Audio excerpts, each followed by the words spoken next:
e admite que já sabe o que aquelas estrelas significam. Isso significa que ele está pronto para quebrar as regras do desafio que o pai deles impôs, e o príncipe Gerald vai assumir o trono do Castelo Cinzento. Do lado de fora do quarto do rei, o príncipe sente um cheiro estranho e pergunta ao seu criado sobre o odor esquisito de sangue. O velho explica que o rei havia chamado uma criada que percebeu a troca de funcionários quando saiu, então eles tiveram que se livrar dela. Parece que as coisas estão ficando interessantes porque o rei não se envolvia com mulheres desde que a mãe deles faleceu. Quando está prestes a entrar, o velho aponta que não há patrulha de guardas, o que facilita a movimentação.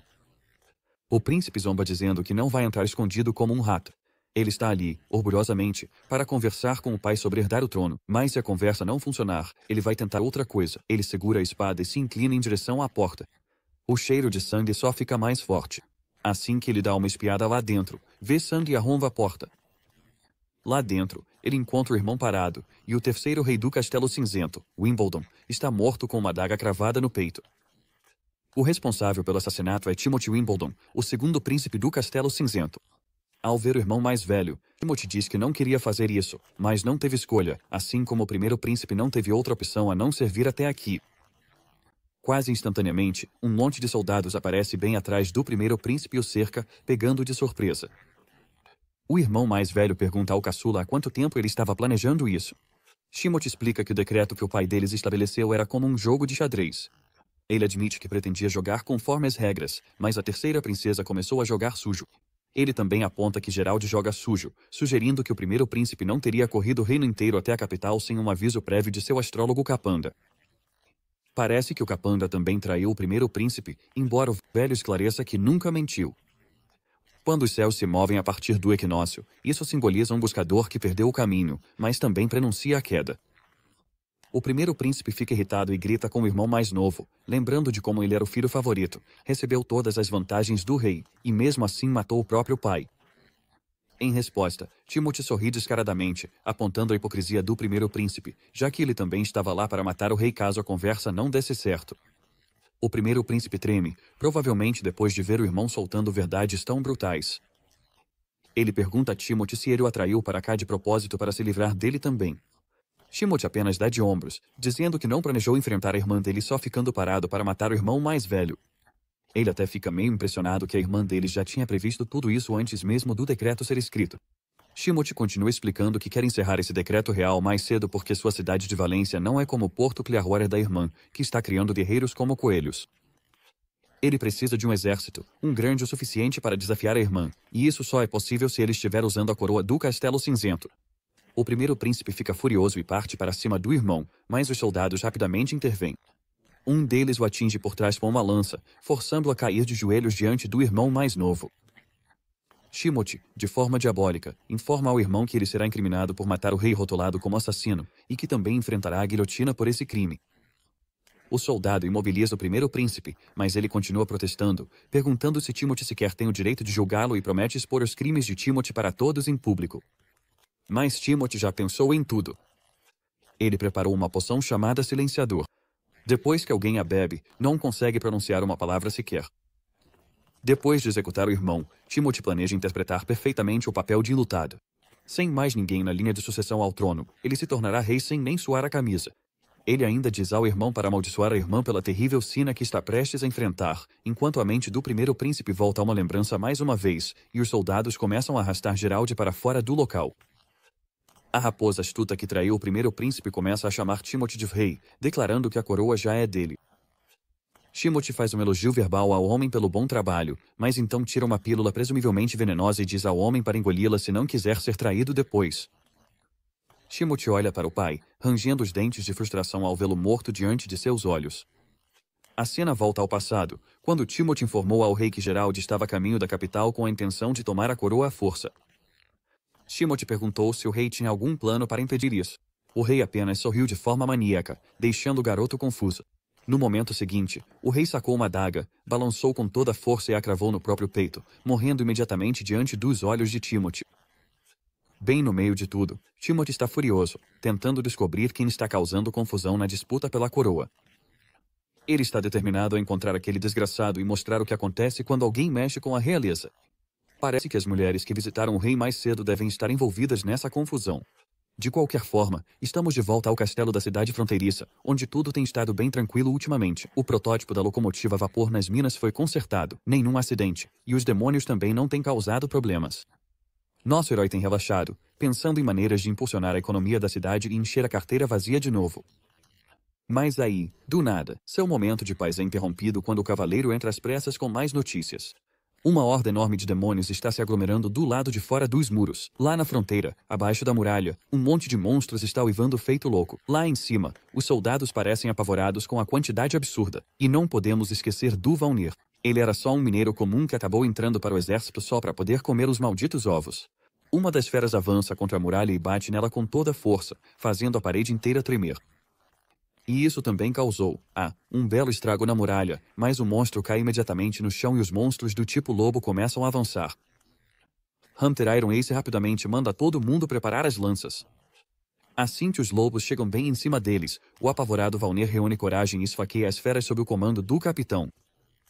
Um dos lobos consegue escalar, mas o capitão rapidamente saca sua arma e explode os miolos do monstro.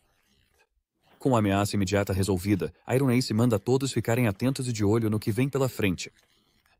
De repente, um soldado grita ao ser atacado, com a barriga perfurada profundamente. Ver as tripas do soldado caindo apavora Valnir até o fundo da alma. O cavaleiro e o príncipe finalmente chegam ao local. O cavaleiro diz para Valnir se acalmar e lembrar do treinamento dele. Assim que o soldado recupera a compostura, ele volta a si e ordena que levem o soldado ferido para o hospital enquanto o restante mantém a posição e enfrenta os demônios sob o muro. O príncipe não consegue evitar um sorriso ao ver Valnir demonstrando tanta disciplina. Ele fica feliz em ver que todo aquele consumo de ovos durante o treinamento do exército civil não foi em vão, afinal. De repente, algo chama a atenção deles no chão, algo tão assustador que até o nosso herói começa a surtar. O caçador, igualmente apavorado, saca rapidamente sua arma, dizendo que agora sim eles encontraram encrenca de verdade para o dia. A mente do nosso herói gira ao ver aquele colosso, uma criatura nojenta que parece desafiar todas as leis da biologia. Ele nunca imaginou que um dia ficaria cara a cara com um monstro mutante desses. Os soldados disparam flechas contra o colosso, mas é como atirar palitos de dente em um tanque. As flechas simplesmente ricocheteiam no escudo grosso e montanhoso da criatura. Eles olham para o líder, perguntando o que diabos deveriam fazer agora. Enquanto isso, o monstro continua avançando, cada passo fazendo o chão inteiro tremer. Percebendo que precisam de mais poder de fogo, nosso herói manda sua equipe preparar os mosquetes. Quando o monstro se aproxima o suficiente, eles começam a atirar, mas é tão eficaz quanto tentar parar um T-Rex com uma pistola d'água. Os soldados começam a surtar quando percebem que nem mesmo os mosquetes fazem efeito algum contra esse monstro. O príncipe rapidamente manda todo mundo se acalmar e ordena ao vice-capitão Vanir que reúna alguns homens e pegue dinamite no depósito. Depois de dar as ordens, ele tenta fazer todo mundo prestar atenção, mas, de repente, o gigante Bemomo destrói o muro que eles ralaram tanto para construir. Nesse momento, o príncipe tem quase certeza de que estão ferrados. Ele não imaginava que o monstro seria tão resistente assim e ordena uma retirada imediata antes que tudo desande de vez. Enquanto o muro desaba, Nidhingale aparece e salva nosso herói de uma queda feia. Assim que eles voltam para o chão firme, o garoto pergunta o que ela está fazendo ali. Ela explica que veio porque estava preocupada, e agora parece que sua preocupação fazia sentido. Ela pergunta ao nosso herói como ele pretende lidar com o monstro. Ele garante que ainda tem uma carta na manga e, bem na hora, Vanir aparece de volta com dinamite na mão. Nosso herói entra em ação, gritando para Vanir acender o pavio e jogar a dinamite debaixo das pernas do monstro. Enquanto isso, o pobre Vanir está surtando nessa situação de vida ou morte.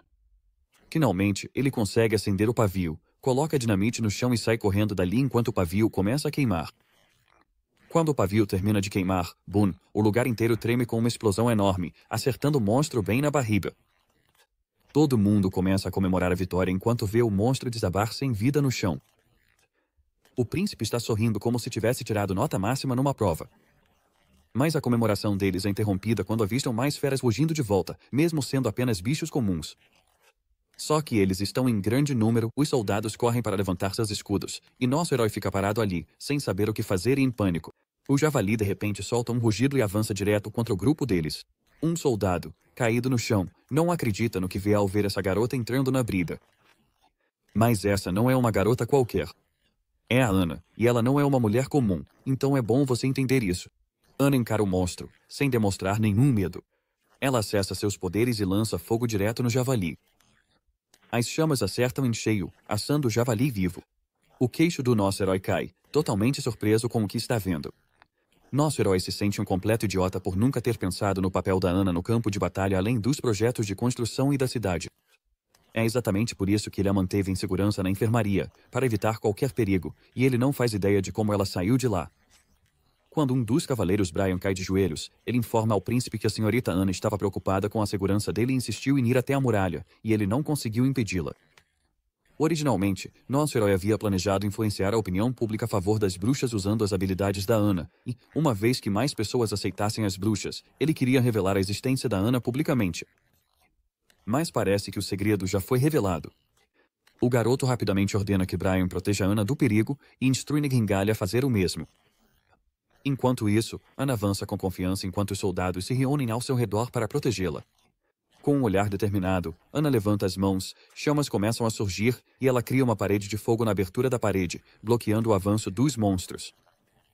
Nosso herói fica completamente impressionado com a magnificência do espetáculo de fogo de Ana, mas os monstros continuam a surgir das chamas.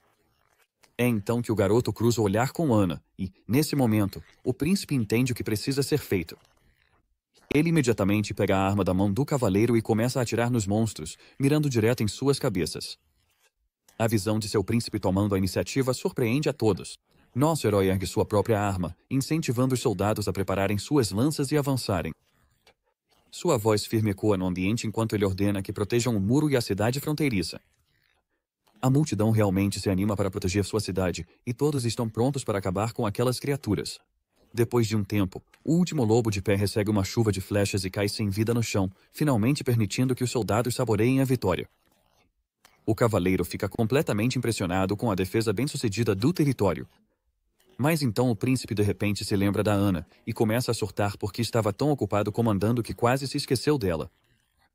Ele está preocupado sobre como vai explicar para o exército civil que ela é uma bruxa. Enquanto ele procura freneticamente por ela, percebe algo surpreendente. Todos estão mostrando respeito por ela, em vez de chamá-la de reencarnação de algum demônio ou coisa parecida. O príncipe está quase sem entender essa atitude inesperada dos civis em relação a ela. Apesar de seu poder flamejante tê-lo assustado, parece que isso também conquistou a confiança e a gratidão dos outros. Quando Ana finalmente fica diante do príncipe, ela parece exausta de tanto usar seus poderes e desmaia imediatamente, caindo dramaticamente bem no peito do nosso herói. A próxima cena nos leva ao Porto Clearwater, na residência de Garcia, onde a terceira princesa recebe a notícia de que seu pai bateu as botas. De acordo com a carta, seu irmão Gerald, o primeiro príncipe, foi apontado como responsável pelo assassinato e agora está trancado pelos guardas. Estão dizendo que ele não se matou, mas sim que levou uma sentença de execução dos figurões. Essa notícia realmente deixa o cavaleiro dela desnorteado, e ele acha tudo isso muito suspeito. Depois de um pouco de hesitação, ela admite que o irmão pode ser meio cabeça oca, mas não é burro a ponto de desejar a própria morte. Ela explica como Timothy está tentando jogar a culpa em Gerald para enganar o povo. Mas tomar o controle de todo o Castelo Cinzento não vai acontecer da noite para o dia, então ela está ajustando seus planos de acordo. O cavaleiro, porém, ainda está quebrando a cabeça para entender por que Timothy faria uma dessas, especialmente quando o rei sempre teve preferência por ele. É aí que a princesa solta uma bomba de verdade. Timothy tem medo dela. Ele está tremendo nas bases só de ver a bandeira preta. Ela explica que a jogada de Timothy foi totalmente desnecessária. Claro, ele está tentando jogar a culpa da morte do pai em Gerald, mas não vai conseguir enganar todo mundo para sempre. Se ele quiser tomar o controle de todo o Castelo Cinzento, vai precisar de um esforço mais elaborado e contínuo. Por isso, ela decide adaptar seus planos de acordo. A dama decide zarpar para o Castelo Cinzento amanhã. Seu cavaleiro pergunta se ela está planejando enfrentar Timothy cara a cara. Ela diz a ele que, se Timothy não está esperando os 5 anos para deixar o decreto acabar naturalmente, ela também não vai esperar. O cavaleiro parece apreensivo e comenta que o reino inteiro já deve estar de luto pela morte do rei. Ela brinca, perguntando se ele quer que ela derrame uma lágrima também. O cavaleiro rapidamente diz que não, e obedientemente se ajoelha, aguardando o próximo comando dela. Ela então ordena que ele vá buscar o capitão da Frota Negra para ela, porque eles estão prestes a zarpar o quanto antes. De volta à cidade fronteiriça, depois daquele ataque horrível dos monstros, não houve mais investidas. Os soldados feridos foram curados rapidamente e logo retornaram às suas funções. O cavaleiro-chefe recebeu a tarefa de usar a carapaça do monstro híbrido para consertar a muralha quebrada, tornando-a parte da barreira. O maior fator para a vitória deles contra a invasão em grande escala foi, sem dúvida, Ana. No entanto, já se passaram algumas semanas desde que ela desmaiou, e ela ainda não acordou. Nightingale comenta que hoje deveria ser o dia da maturidade dela, mas tem certeza de que ela vai morrer dormindo, porque a dor da maturidade só pode ser suportada estando acordada. Ela revela de forma sombria que já viu muitas bruxas morrerem diante de seus olhos, tratadas como animais, queimadas ou torturadas lentamente por nobres para alguma diversão doentia. As sortudas vivem no exílio, longe da sociedade, sempre perseguindo a montanha sagrada, um sonho distante que nunca conseguem alcançar. Mas ela diz que Ana não é como as outras. Diferente das irmãs da associação, aqui ela realmente é cuidada, valorizada pelo nosso herói e recebe o respeito que merece. É isso, explica Nightingale, que a montanha sagrada realmente significa uma vida livre de preconceito. No caso de Ana, ela já conquistou isso. Enquanto as memórias de Ana inundam a mente do nosso herói, sua força, sua determinação desde o primeiro dia até o momento em que prometeu ficar ao lado do príncipe, ele aperta a mão dela com força, se recusando a deixá-la partir. Quando a meia-noite chega, Nightingale percebe que a puberdade de Ana está começando, sentindo a magia dentro do corpo dela despertando. Uma vela próxima começa a brilhar com um tom verde estranho, assustando nosso herói, que se pergunta se aquilo é obra de espíritos demoníacos. Mas não há nenhuma mudança visível em Ana. Então, de repente, a chama da vela enfraquece, causando uma onda de ansiedade, especialmente para a jovem Nana. A vela volta a brilhar com aquela energia verde intensa, surpreendendo a todos novamente. De repente, Ana abre os olhos, o que choca a todos os presentes. O príncipe Roland se apressa e vai até ela, perguntando imediatamente como ela está se sentindo. Felizmente, Ana parece estar totalmente bem. Ela estende a mão em direção ao nosso herói atônito, e ele não tem certeza do que esperar. Mas então, uma chama surge sobre a palma da mão dela, brilhando naquele tom verde vívido, o que pega a todos de surpresa mais uma vez. Depois de reunir coragem, o príncipe Roland estende a mão com cautela para tocar a chama. Assim que ele faz isso, a cena muda para o escritório, onde vemos o rosto perplexo do nosso herói. Ele fica chocado ao ouvir que Nightingale decidiu que chegou a hora de ela deixar a cidade fronteiriça. Ela comenta que Ana não só acordou, mas também sobreviveu a ser possuída por demônios, algo totalmente inesperado e sem explicação. Ela sugere que a nova habilidade de Ana com aquelas chamas verdes parece estar totalmente sob seu controle agora, sincronizada perfeitamente com sua mente. Ana pode ajustar o calor, manipular e até mover as chamas dentro de um raio de 5 metros sempre que quiser. Mas ela ainda está confusa sobre como conseguiu escapar daquela experiência dolorosa, considerando sua magia super poderosa. O cara imagina que talvez, depois de usar toda a sua magia na fronteira, um tanque de magia dela tenha ficado vazio, o que pode ter amenizado a dor demoníaca. Você sabe, bruxas são totalmente ligadas a essas coisas de magia. Como as bruxas precisam manter seus poderes escondidos dos civis, toda essa energia mágica vai se acumulando dentro delas. Então, quando elas atingem a maturidade, bam, é como uma panela de pressão de magia, causando muita dor. Nightingale concorda, vendo lógica na teoria dele, e decide que precisa voltar correndo para a associação. O inverno está chegando, e logo vai ter um monte de bruxas entrando na puberdade. Ela promete trazer qualquer sobrevivente de volta para a cidade do príncipe Roland, esperando que ele cuide deles como fez com Ana. Mas o príncipe Roland diz para ela ficar por aqui, talvez esperar até que os demônios parem de aparecer e o tempo melhore. Nightingale dá um sorriso de canto, dizendo que até mesmo chegar à associação um dia mais cedo pode salvar vidas. Além disso, ela garante a ele que os demônios não vão conseguir detectá-la, então está pronta para ir. O príncipe então pergunta sobre o próprio despertar dela, ao que a mulher minimiza, dizendo que é o começo da primavera e não há motivo para se preocupar, já que ela já se acostumou com a dor. Mesmo assim, ele aconselha que ela tome cuidado na estrada. Antes de desaparecer, Nightingale presta suas homenagens a Roland uma última vez e some abruptamente, como de costume. O desaparecimento repentino dela deixa o príncipe inquieto, porque ele nunca gostou desse hábito dela de aparecer e sumir sem aviso. Recostando-se, ele mergulha novamente em seus pensamentos, refletindo sobre como, se sua teoria sobre as bruxas estiver certa, isso pode mudar tudo. Ele então olha para sua lista de afazeres absurdamente longa, percebendo que há uma montanha de tarefas esperando por ele. Mas, justo quando começa a pensar por onde começar, seu conselheiro irrompe com notícias urgentes. Um mensageiro da fortaleza Longson chegou. O embaixador parece incomumente ansioso, e o príncipe se pergunta se as coisas estão desandando para a fortaleza Longson. Seus olhos se arregalam ao ler a mensagem: o rei faleceu. Ruivo, o embaixador, rapidamente esclarece que está ali sob ordens do Duque Heyen. O decreto real para o desafio de 5 anos chegou ao fim, e Sua Majestade Timothy Wimbledon agora é o novo rei de Grey Castle. O embaixador deixa nosso herói totalmente chocado ao revelar que Timothy quer recompensar o príncipe Roland com um novo território e uma nova posição. Um momento depois, o conselheiro expressa seu pesar pela morte do rei nas mãos do primeiro príncipe e pergunta o que eles devem fazer a seguir. O príncipe revela que tudo nessa situação parece suspeito demais para acreditar, e que ele tomará uma decisão depois de monitorar os movimentos de suas duas irmãs. Ele admite que não sabe muito sobre as motivações da quinta princesa, mas tem certeza de que ela não é do tipo que assume riscos, então quer seguir o exemplo dela. Ele também tem certeza de que a capital provavelmente vai mergulhar no caos com essa mudança de poder, e que a prioridade deles deve ser proteger suas famílias. Com isso em mente, ele pede ao conselheiro que instrua o cavaleiro-chefe e todo o pessoal do castelo a escrever cartas para casa. O príncipe quer garantir que as famílias de todos sejam escoltadas para outras cidades para se esconderem. O conselheiro expressa sua gratidão pela consideração cuidadosa do príncipe. O príncipe também diz ao conselheiro que quer parar de exportar os metais da cidade e que só vai vender pedras preciosas e rochas para a cidade do Salgueiro, pois quer usar os metais para si mesmo, para fabricar mais máquinas. Além disso, ele planeja incorporar mais civis ao exército e treiná-los de acordo. Ele se sente satisfeito ao pensar que a notícia trazida pelo embaixador foi uma bênção disfarçada. Roland está confiante de que, enquanto ele se mantiver firme na cidade da fronteira, alguém vai tentar enfrentá-lo, como o Duque Ryan da Fortaleza Longson. Assim que os meses dos demônios passarem, ele tem quase certeza de que o Duque Ryan vai tentar expandir sua influência pelo lado oeste do reino sob a nova administração, e é exatamente isso que Roland quer. A industrialização é sua prioridade, mas o que mais lhe falta são pessoas. A população de Cidade da Fronteira é de apenas cerca de 2.000 pessoas, o que limita a expansão de seus projetos devido à escassez de mão de obra. Comprar escravos, recrutar pessoas talentosas ou aumentar a taxa de natalidade parecem opções pouco realistas. Por outro lado, se conseguirem tomar a Fortaleza Longson, ele pode conquistar um grande número de pessoas libertas enquanto acumula riqueza.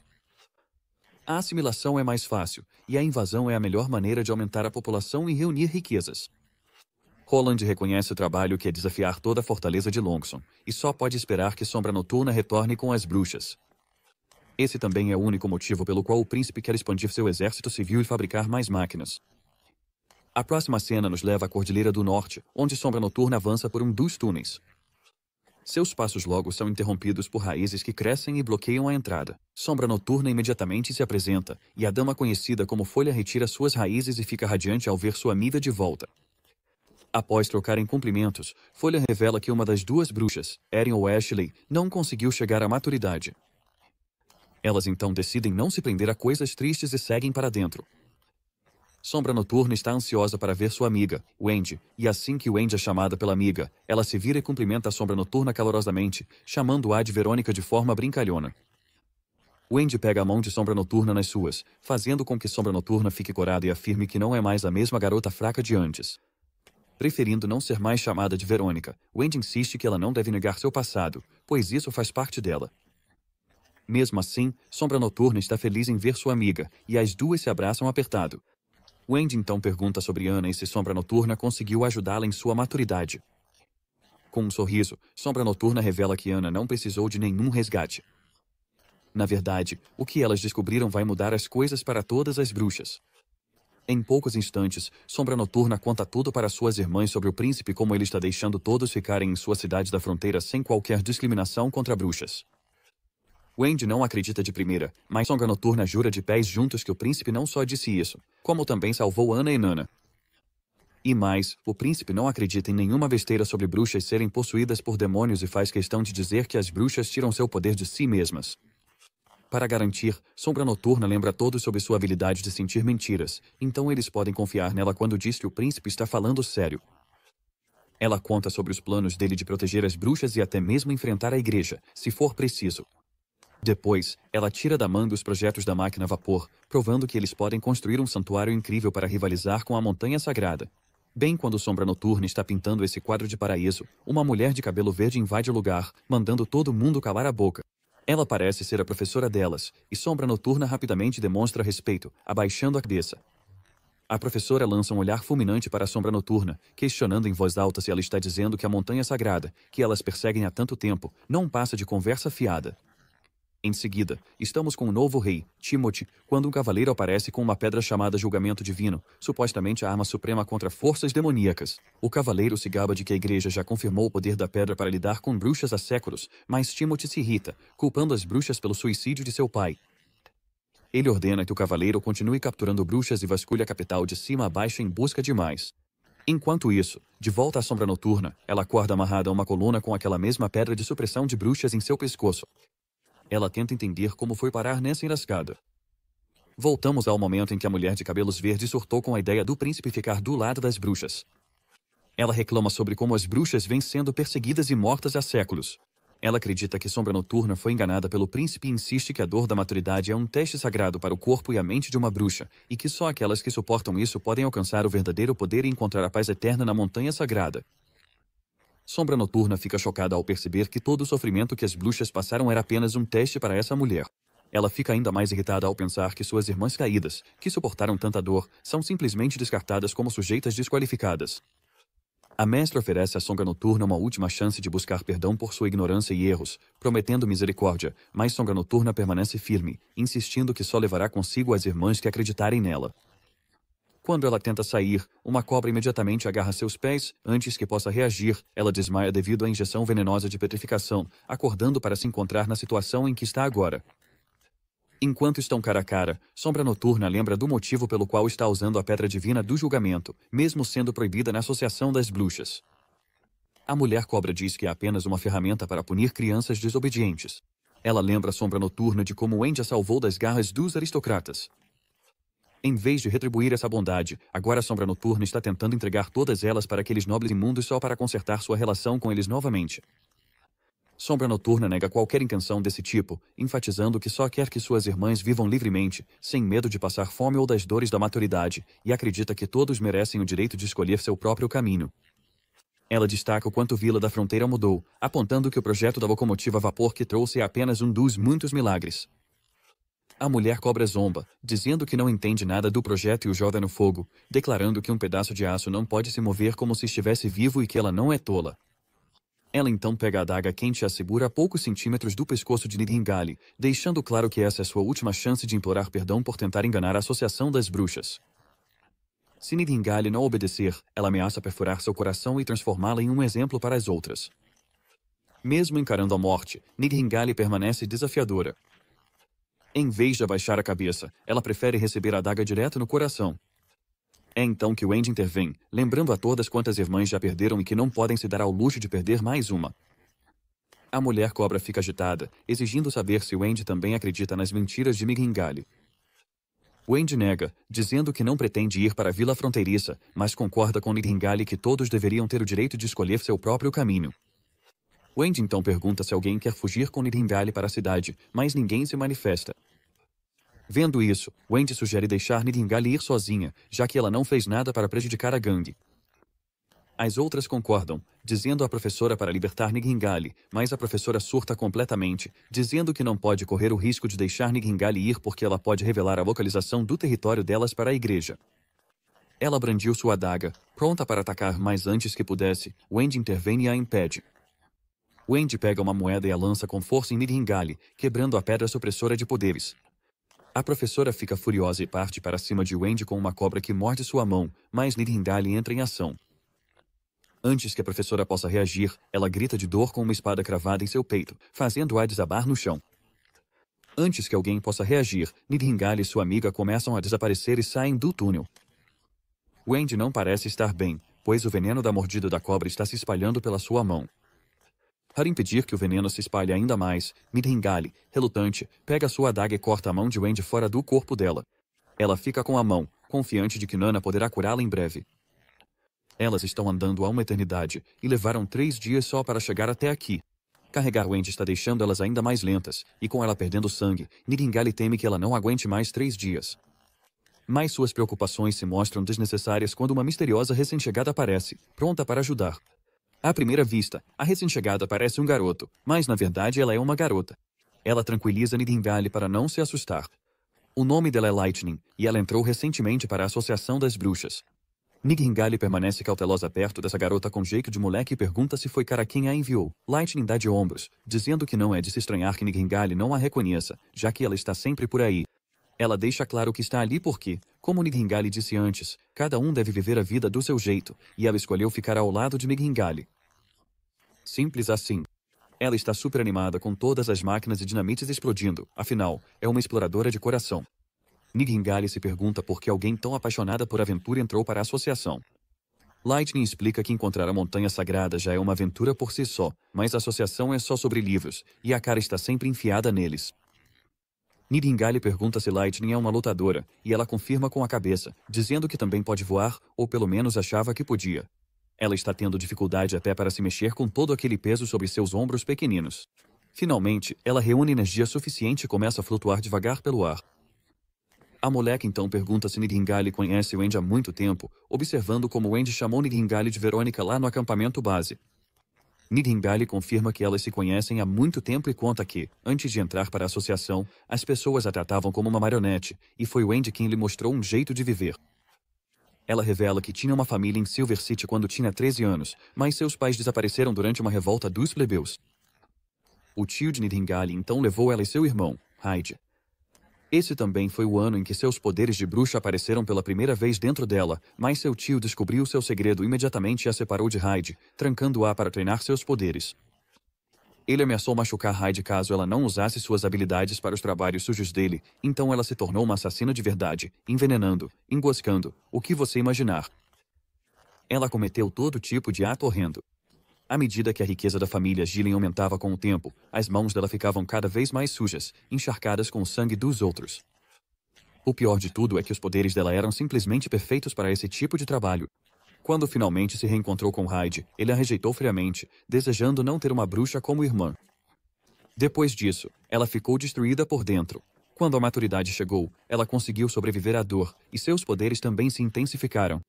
As grades da prisão já não podiam mais contê-la, então ela fugiu, matou o tio e saiu sem rumo. Foi então que ela encontrou Wendy, que era como uma isca de calor em seu mundo gelado. Wendy a levou para a associação, onde conheceu outras bruxas, e a professora delas, Kara, oferecia consolo a todos. No presente, Lightning aponta que Kara perdeu o rumo, achando difícil acreditar que exista um príncipe que realmente se importa com as bruxas. Depois de finalmente chegarem à cidade da fronteira, encontramos nossa dupla dentro daquele chalé pitoresco e familiar. O príncipe não para de espirrar, se perguntando quem estaria pensando tanto nele. Nesse momento, uma confusão chama a atenção deles. Quando se viram, veem Nidhingale e as outras duas invadindo o chalé, caindo bem aos seus pés. Ana imediatamente se posiciona para lidar com esses intrusos indesejados, mas Nidhingale logo grita para o nosso.